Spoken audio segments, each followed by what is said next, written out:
This is your invitation to adventure. A remarkable experience in the life of a youth and his transition to manhood. It's an adventure which requires planning and teamwork. Here is the start of it all. Unit leader and his planning unit lay the groundwork for the adventure which lies ahead. The next logical step is the involvement of the Scoutmaster, the man who guides at least a part of the destiny of every youth with whom he comes in contact. The Scoutmaster Conference is an integral part of the process.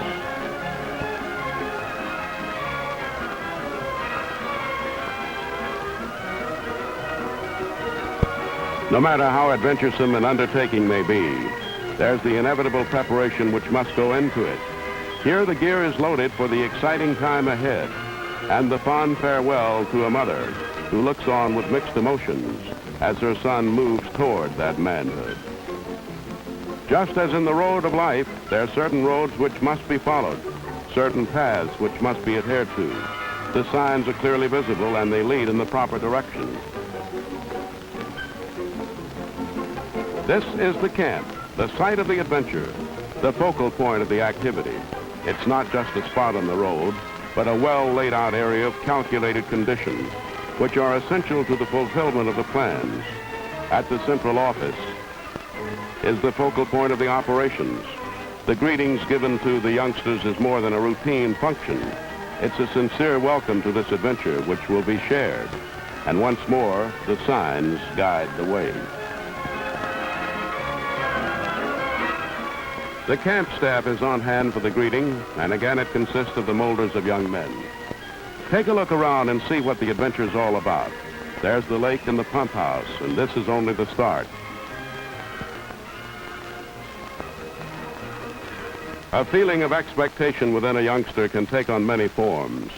Fear, doubt, excitement, nervousness, apprehension, and that emptiness in the pit of the stomach. But there's nothing quite like sudden activity to alleviate all of these. When the boy has arrived in camp, probably at least partially prepared for his adventure, he's quickly put to work, unloading the gear and going through a troop check-in. This is the moment of truth, the actual breakaway from the home ties and the relocation to a new ground. It's an important function in the life of any young man, and this is when it happens. Acclimatation takes no time at all. It is this initial meeting with a new life, the return to nature, the association with other youngsters, some of them strangers, which brings about a metamorphosis, a sort of stretching of the genes, and really kicks off the second step of the adventure.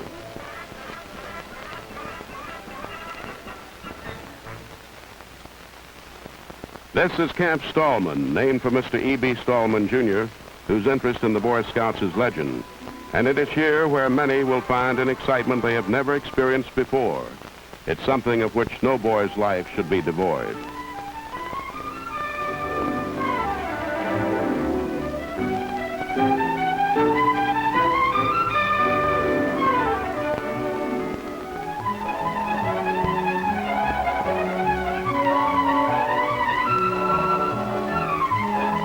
Home is where the heart is, and this will be home for a while.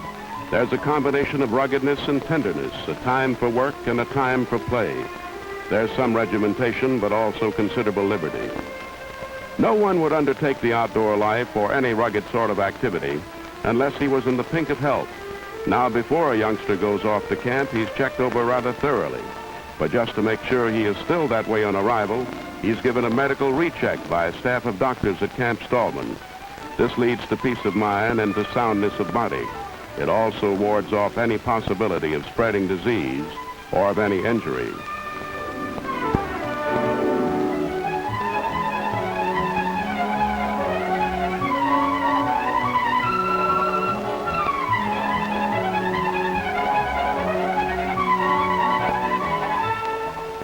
A buddy board is an important part of camp life. Scouts are paired off, just as are soldiers in the Army, and partners or roommates on athletic teams. A young man checks his buddy board for his assigned mate, and the two practice teamwork at the dual level. These scouts then can help each other, or aid his partner in helping himself. Sometimes lasting friendships are developed at this point of the program, and the scout also learns to adjust to the needs and peculiarities of others.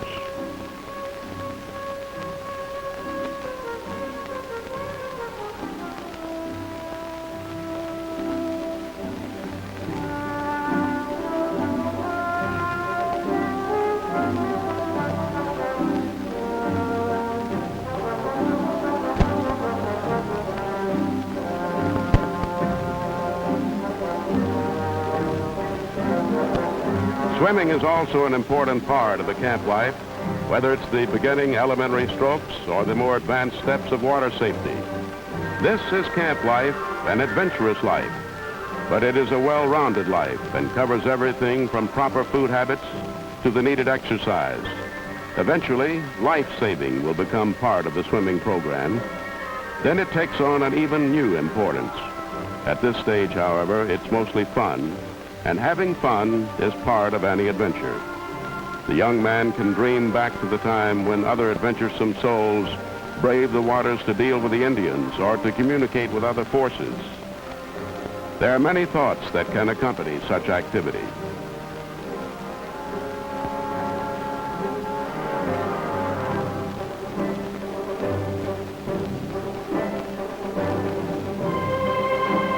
The Indian brave of the past stole silently through the waters in his canoe, searching out fish or following the water bank in search of game. The scout of today learns to operate a canoe and learns, too, to react when the canoe is swamped or overturned. He learns to stay with it and to right the vessel and to react to any form of peril.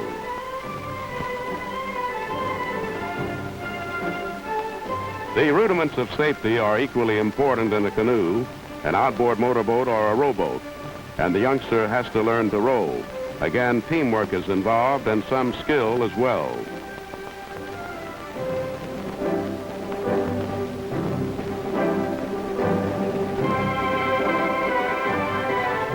You'll note that every youngster wears a life jacket.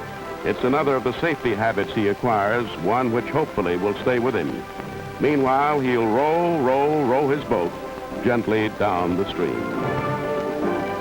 Whenever a scout goes near the water, he's never alone. It's a fundamental rule of safety never to enter the water by oneself.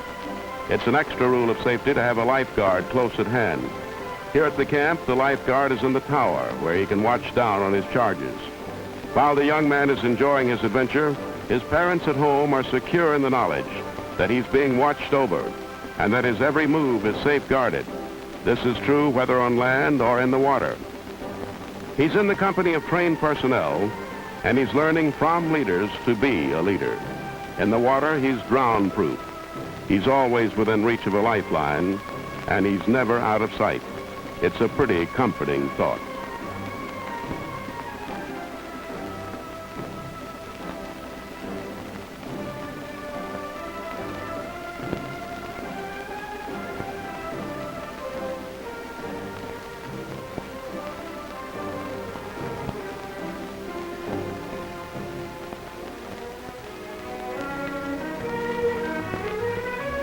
The camp life is one of activities covering just about everything.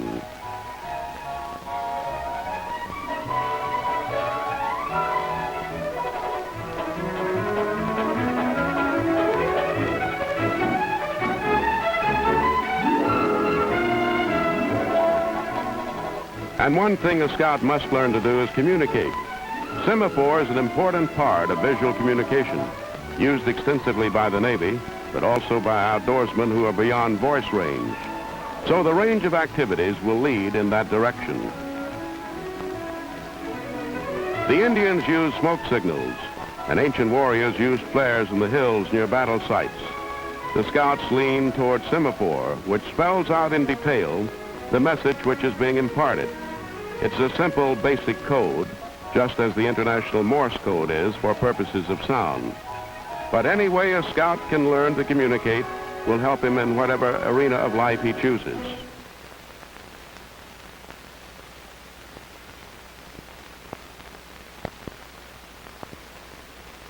Hands are seldom, if ever, idle, but then being kept busy is part of the adventure. Let's move now to another part of the activity yard where special skills are taught. Any boy must some time in his life, learned to work and perform with his hands. Here in learning rope work, he goes through forms of coordination which help guide him in dexterity. Performance in rope not only develops the hands, but may be a vital factor in future safety. And you see the famous tenderfoot knot, something each scout must learn in the early stages of his activity.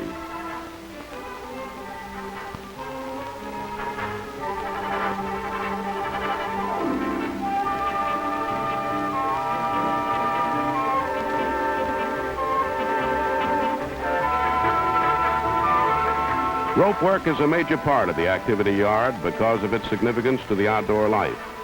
Once finished, the knots can be displayed on a rope rack and admired by all. There's something neat and masculine about a knot.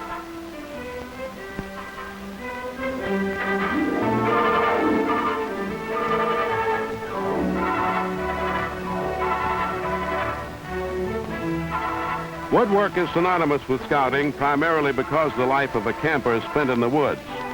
One thing a scout must learn is the proper use of wood tools. This phase of the operation also is found in the activity yard. Scouts must know how to handle the tools and how to utilize them to the greatest advantage. Equally important is how not to use them, so they're shown the incorrect way as well. The wood should be placed directly across the log where the cutting occurs, otherwise there's a chance of being struck by wood chips.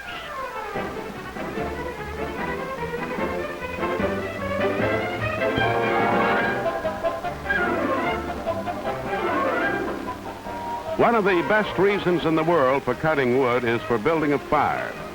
And it behooves each adventurer to know how to build a fire and how to cook once the fire is started.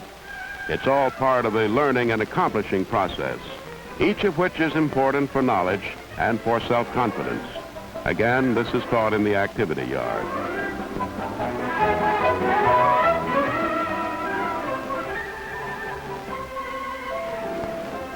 A scout working on his second-class rank must learn to cook.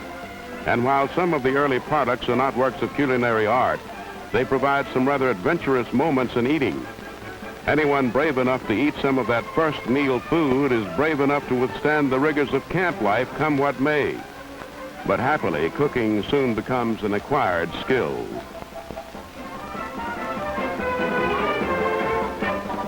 Just as there are differences in shapes and styles of homes, there are different types of tents. Here at Camp Parnell, some of the types are shown, and they give a good indication of the sort of living conditions the scout experiences. It's not a soft life, nor is it too tough for the average youngster to adapt to. Each scout takes a certain amount of pride in his tent, from its neatness of appearance to its conditions inside. Again, we're looking at the activity yard, and once more we have some conception of its scope. A young man's tent is his castle, and this is his castle in the wilderness of Camp Parnell.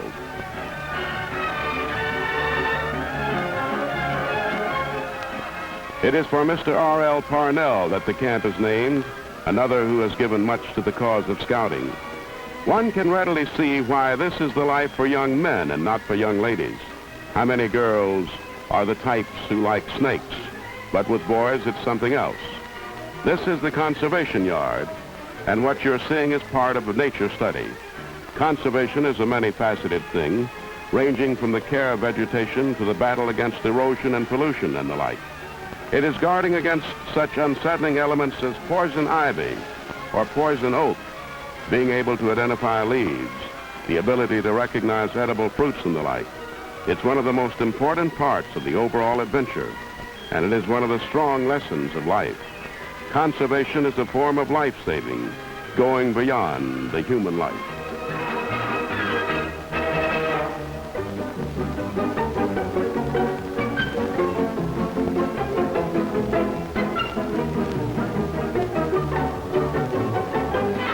There is no greater satisfaction in the world, particularly to a young person, than the feeling of having made something for oneself. So here with Mr. Pierce in the handicraft section, we see some of the examples of this accomplishment. The leather work, the bead work, is all done by the scouts under proper supervision. The finished product is kept by the scout to show to his parents and to the world that he has done this with his own hands and it has aided his confidence. Also, these things often are utilitarian and can be put to good use once the camp life is over.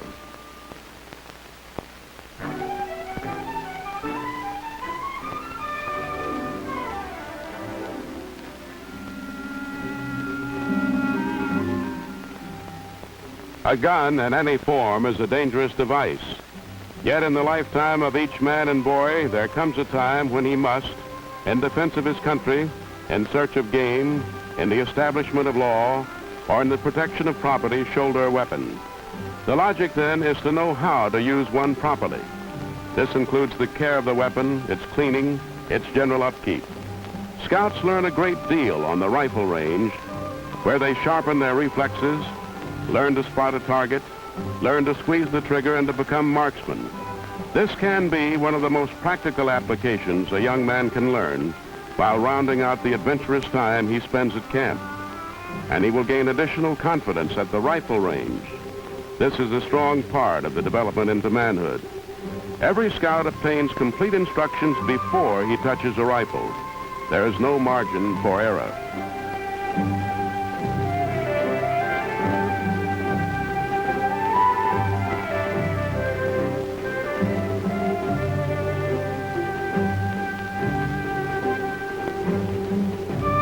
Another throwback to the old days is the ancient art of archery. While a gun may be a more formidable weapon, there doubtless is more skill and agility required for mastering archery. On the archery range, the boys again receive instructions in handling of the bow, aiming at the target, and getting maximum trajectory of the arrow. Methodology is taught, and it's an absorbing subject.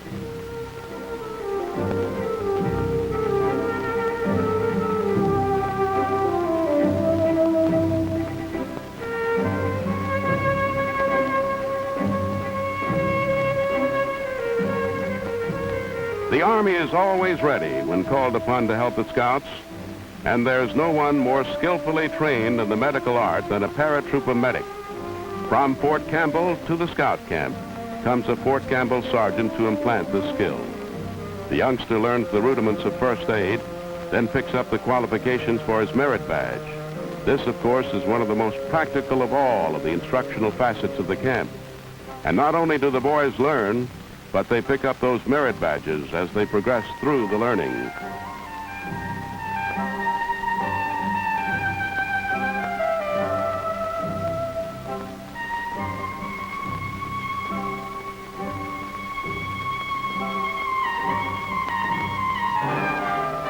They used to say the hardest thing about camp life was getting up, and they referred to arising in the morning. Now when they say it, they're talking about getting up out of the water on skis. It's not as easy as it seems. We mentioned earlier that operation of all types of boats is essential to complete water safety. You saw the boys rowing together. You saw them swamp a canoe and then right it.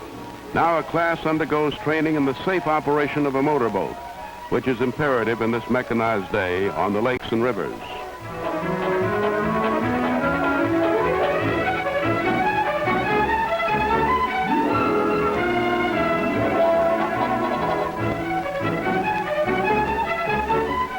Now that operation of a motorboat has been taught, it's back to skiing. There's nothing quite like it, once one has mastered the matter of surfacing.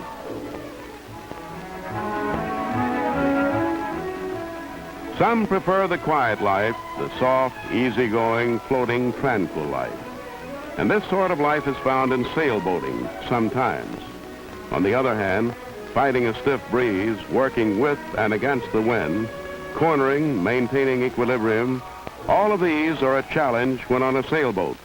The scout learns the operation and the peculiarities of this type of craft, and then has to put that knowledge to work. If this isn't a major part of adventure, then something is wrong. Anyone who's been out with a sailboat knows the feeling and the meaning of this operation.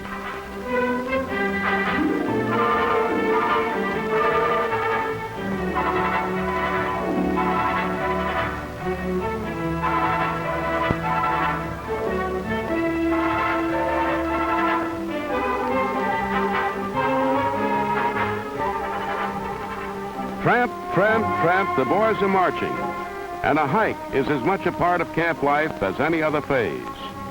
There's the exercise involved, of course, but there's also exploration, finding new paths, creating new methods of reaching a goal, and returning safely to base. The Indians may have made the trails, but the Scouts have popularized them. Whether at home or on a visit or at camp, there's always a certain reluctance among any young boy to take that necessary trek to the shower house. There's plenty of running water here, not necessarily hot, but a lot of cold. The showers may be quick, but they're refreshing.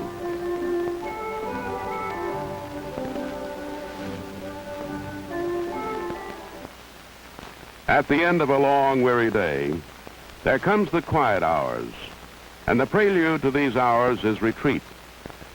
Everyone in his lifetime must thrill to the sight of the colors being lowered against the shadows of dusk, highlighted by the fading rays of the setting sun.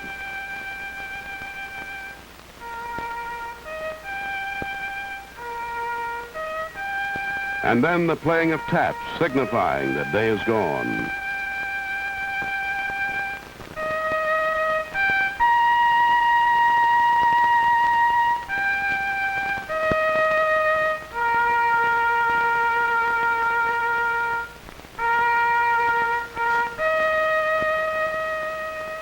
And the last line, reassurance that one may safely rest, for God is nigh.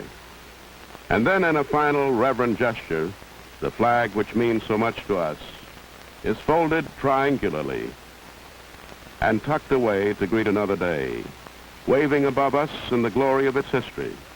This, in a sense, is a prayer of patriotism, an outward act of what this symbol of our nation and freedom means, and every Scout learns to cherish it.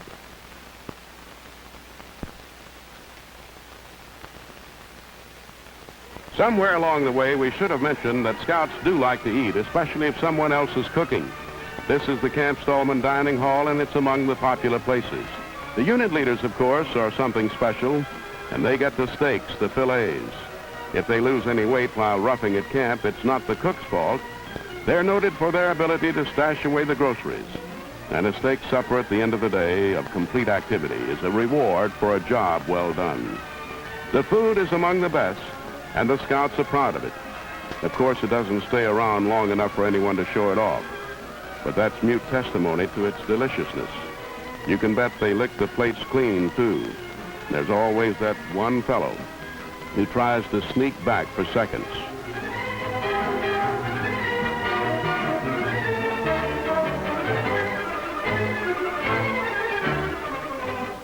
When darkness moves over camp, it still is relatively early in the evening.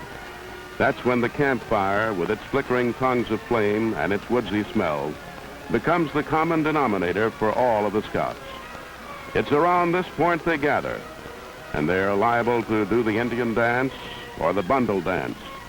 They might sing or tell stories or just reminisce over the activities of the day. After all, each move was part of the adventure. And what good is an adventure if it can't be retold? Chances are, as years go by, it'll be retold many times, and it may even improve a bit with each telling. But right then, it's a happening. At the close of the day, the camp staff poses for our camera, and later they will make preliminary plans for the day ahead after a critique of what has just gone by. The planning never ceases. Here at Camp Stallman, every detail will be worked out so the adventure may continue without a hitch.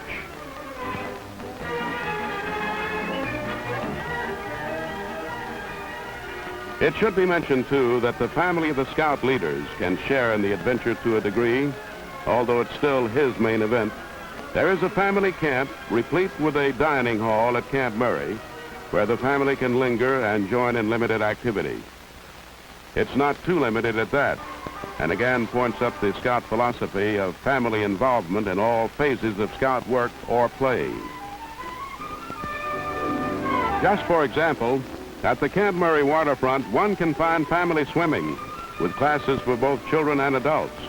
If you happen to be one of those grown-ups who did not have the advantage of Scout training as a youngster, and still have a few things to learn, you can avail yourself of the existing facilities, an outstanding lady instructor, and the refreshing waters of the area. This is something above and beyond what the family of a Scout leader bargained for, but it's one of the nice pluses in being a part of this worldwide organization. So it's not a case of taking the boy off to camp and leaving him there. Parents come right out if they're Scout leaders and join in their own fun and can reshare this experience with their sons in the years to come. So can the little brothers and sisters who are building toward their own camp days.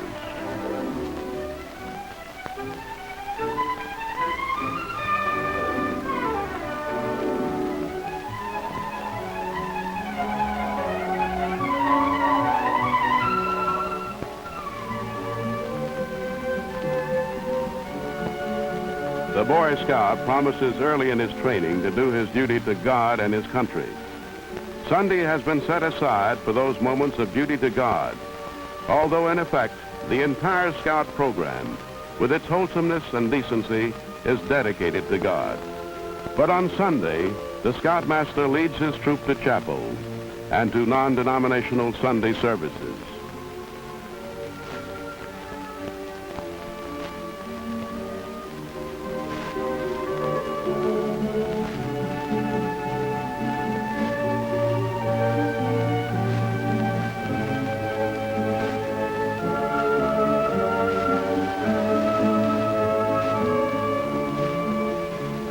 It's a simple worship service in which one merely expresses his own feelings of closeness to the Lord and thanks Him for allowing the Scout to share in the nature which He has created. Through most of the week, the youngsters are receiving. At this moment, they are giving, if only a few moments of prayer and thanksgiving. Sunday is a day of rest, and following the chapel services, the boy is relatively free to his leisure. Each spends it in his own way, but first there is the moment of common communion with the Maker.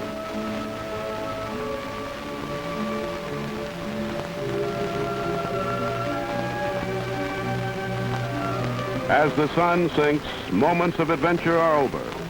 Others are merely about to begin. It's re-adventure time, and this has been your invitation to